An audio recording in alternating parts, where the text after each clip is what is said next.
Good afternoon, everyone. This is Queenie Clem with Queenie's Book Talk and Reviews, and I am your literary ambassador. And today we have Pamela J. Hayes on my channel today. Welcome, Pamela. Thank you for having me. How are you today? Fine. All right, tell us about yourself. Well, my name is Pamela Hayes Liggins. Got married recently. And today's my 52nd birthday, so I'm 52 years old today. Happy birthday. Thank you. I was born and raised in Harlem, New York. To my parents, the late John Hayes and Viola Hayes. And I've been in the medical field all my life, but I've been an author all my life as well. I've been a published author for 10 years. This is the 10-year anniversary that I published my very first book. And I also like to give back to community. And I usually write urban books, but last year I ventured out and I wrote my first children's book. So basically that's about everything about. I could tell you about me. You can ask some questions, but I don't know what else they want to know. Okay. And what is your genre? Urban, also children's. So urban and children. Okay, let's talk about your books. You can tell me about your books, and you can read a snippet from your books. Okay, well, all of my urban books are based on my personal and past life, and I mixed it up with urban in it so people won't really know what was going on. And my first book that I did was Family Time, Don't Get Caught Up, and that was when I was in my 30s. And it was basically about my ex-husband being a drug trafficker, and I didn't know. So I took people on the journey, because a lot of people don't understand when your loved one is in prison, you kind of the family is locked up with them. So you're doing time with them. So basically that book was about. Then I wrote the second half to the book called Family Time, Payback is a Bitch, which was after the storm, what happened after he got sentenced, what I did, how I moved on with my life.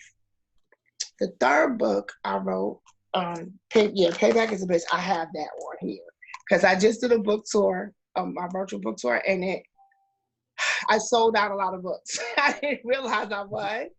So that's a good thing, but that happened.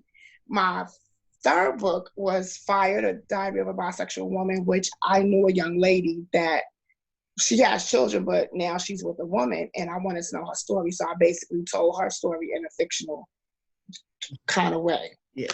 And she just explained on how she needed self-love, because she thought that she was gonna the relationship was gonna be different because it was a female, like two females, but relationships. That's what she learned at the end of that book. My fourth book, which I'm happy to say will be a play next year, is called Side Chick, and it's self-explanatory. It's about women that are side chicks, and they shouldn't be, in my opinion, and what happened in the story. And that's my latest urban book that I wrote, and I really wanted to make it a play, because that's kind of like what's going on in the day to day. And I hate when I hear women say, "Oh, my friend want to be a side chick," because you can't tell me somebody want to be second sloppy to somebody else. So I just wanted to really, the play is going to be amazing, because it's really good and what my brain is thinking. My children's book that I'm very proud of is also the movement that I came up with. It's called Brown Girl. And Brown Girl was written because my girlfriend told me that as a young child, she was being bullied because of her skin complexion. And I found it kind of really, like, I didn't understand what she went through. She was like, "Yeah, girl, they used to bully me, and people told me I was ugly." And I was like, "Really?" So I thought about it, and I decided, she said, "You should write a children's book." So Brown Girl came out of that conversation. And this book has done a lot of young girls have written to me and told me thank you, because it's just about self-love and self-esteem, and what you should, you shouldn't let nobody define who you are. And that's what I want my young brown girls to know. And I'm going to read a little snippet because I also did a spoken word from the letter that I wrote to the brown girls in the book. And if they're too young, their parents should be able to read the letter to them. But I did a song on it, so it's on iTunes, and you can hear basically what it's saying. So at the very beginning of the book, I say, the message is, the brown girl message is a letter of love to all girls of color in all shades of brown who dare to stand out, stand tall, and radiate as one.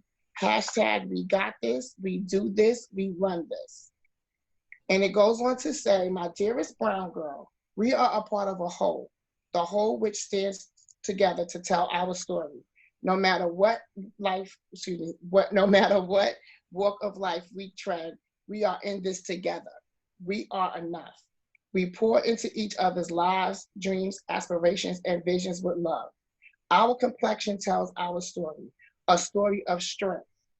Albeit albino to charcoal, we stand to love in love to showcase our story. Our story says we are beautiful as we are. Our story says through our differences and ethnicities, we matter. It's a story of complexity as the world tries to convince us we are worth less.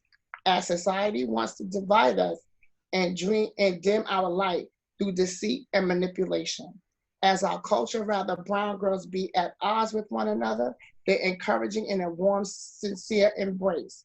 As our culture tries to infiltrate our bond and tries to create despise for one another, we continue to uphold a meaningful, genuine fondness for one another. And that's just a small snippet of what the message is about to the brown girls. So, go ahead, I'm sorry. Go ahead. So I just want the young ladies to know, and it just, and it's just a very colorful book, and it just describes about like how they should love themselves no matter what their hair look like, what color they are, with anything. They could conquer the world. Like us brown women, us brown girls, we are powerful in numbers. We are powerful in strength, and we need to love. Self-love is everything. If you don't love yourself, then you can't, do anything else. And I also tell them to speak life. Never speak defeat. Always wake up in the morning and say, I am beautiful.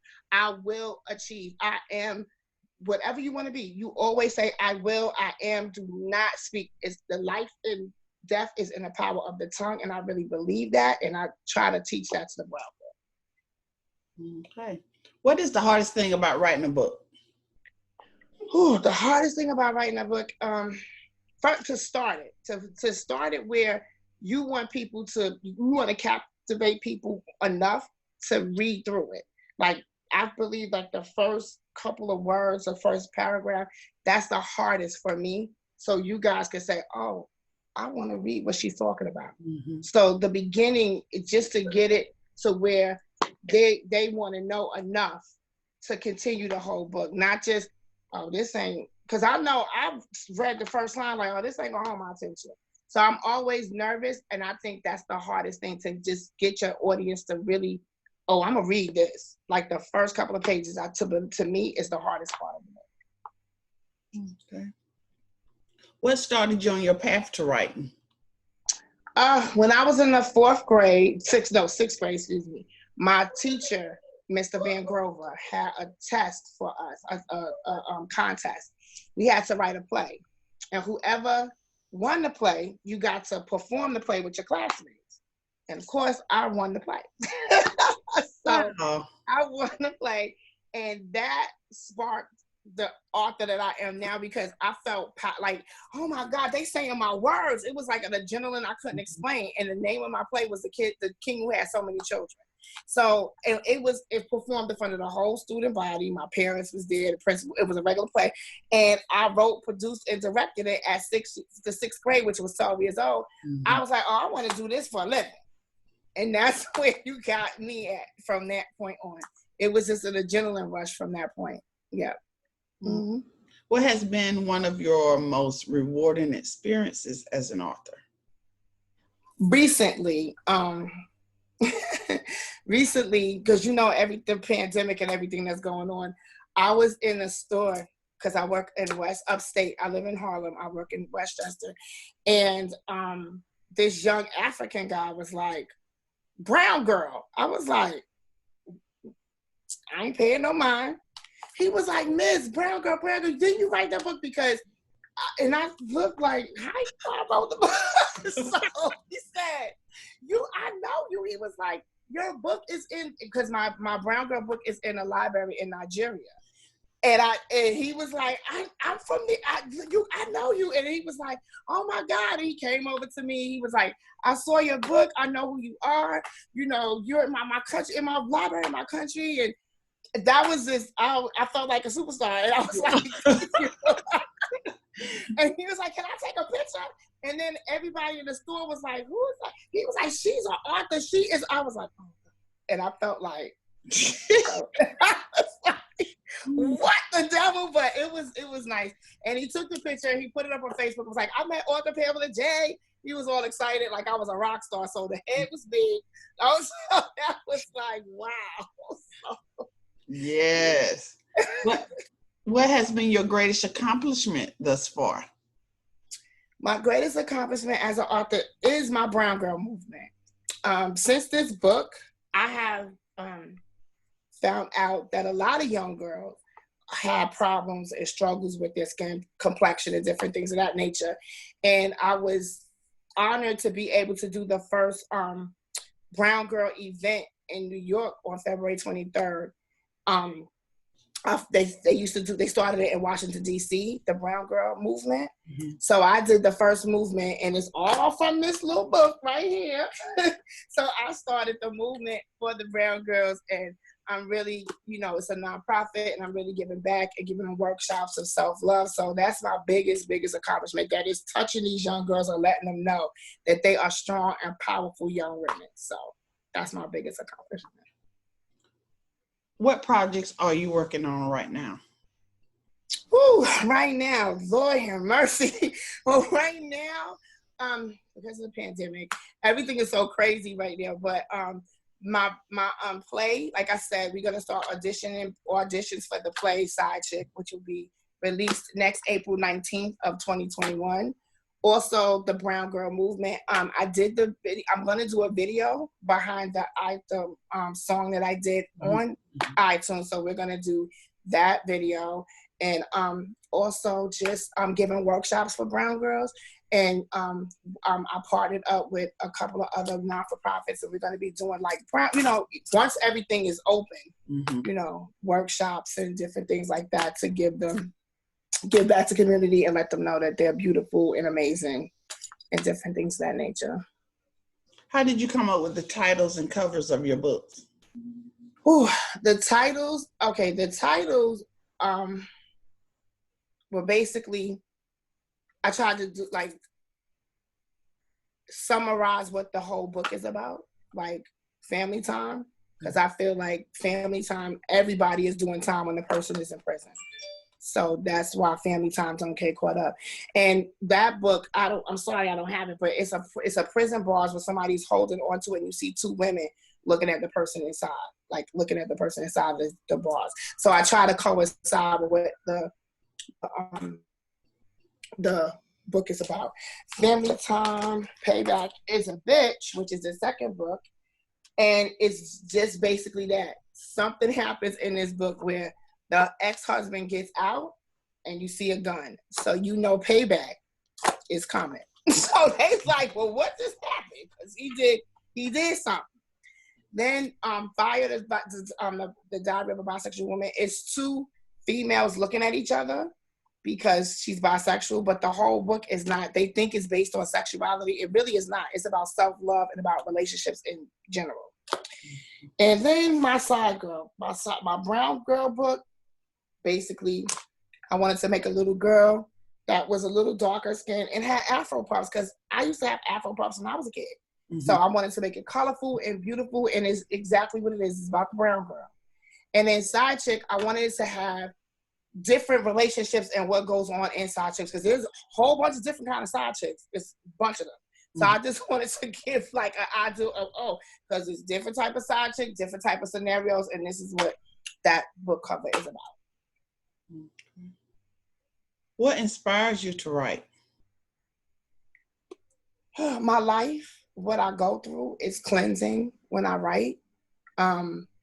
Also my world, my brain. I'm an Aries, so we are visionaries. So they're visionaries. So everything that I do or when I see in my brain is in color. So I like to tell stories. I like to paint pictures, and I like people to see what I feel. It gives me a chance to express my emotions. It gives me a chance to explain what I feel, what I'm going through. So that's what inspires me to write.